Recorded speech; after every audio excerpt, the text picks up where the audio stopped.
Today I'm going to talk about solubility and rates of solvation. When you are dissolving something into a solution, you need it to be soluble. Something that is soluble is able to be dissolved.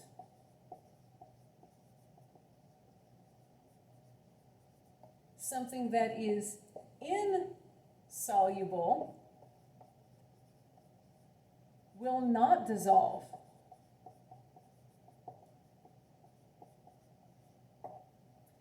Check out my video about solubility rules to determine whether or not something is insoluble and to determine whether or not it's going to form a precipitate.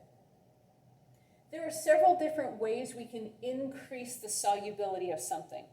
One of the first things we need to know is, are we talking about a solid, a liquid, or a gaseous solute? If we are talking about a solid or liquid solute, then there are three main things that we can do in order to increase solubility. Number one, the higher the temperature, the higher the solubility. Higher temp, higher solubility. Anybody who has ever tried to make Southern sweet tea knows if you want to get that much sugar to dissolve, you have to pour the sugar in while the water's hot. If you go somewhere, especially if you travel outside of the South, and order sweet tea, they might hand you a glass of iced tea and a few packets of sugar.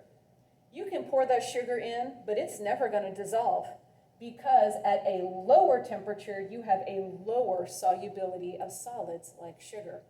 It's never going to work.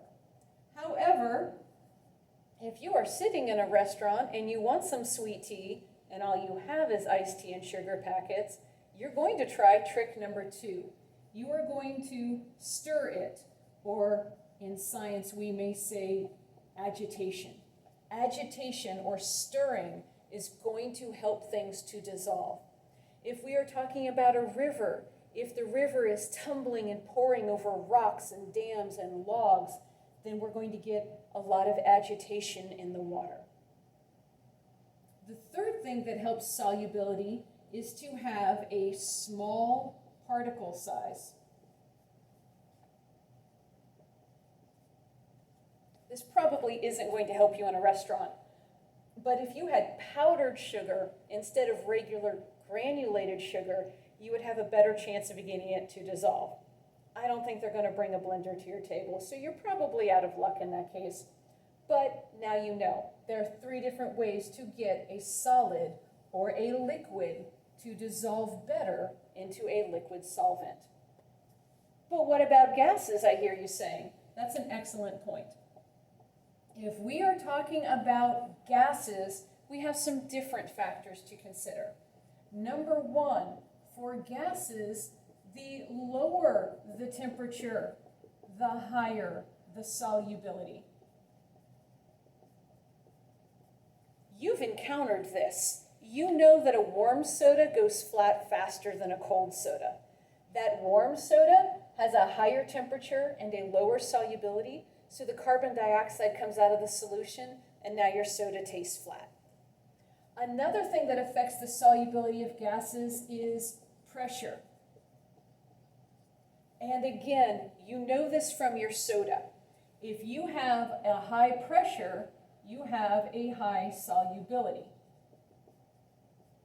When you buy a soda at the store, it's under a lot of pressure. When you crack open the cap, you release the pressure, and now the gas can come out of the solution. You know that a soda that's still tightly sealed from the store, that can stay good for a very long time. But as soon as you open up the can and lower the pressure, you lower the solubility, and then the carbon dioxide comes out, and your soda goes flat. So, these are several ways to determine the solubility and ways to increase the rate of solvation, ways to increase the amount of solute that will dissolve in your solution. I hope this helps. Bye.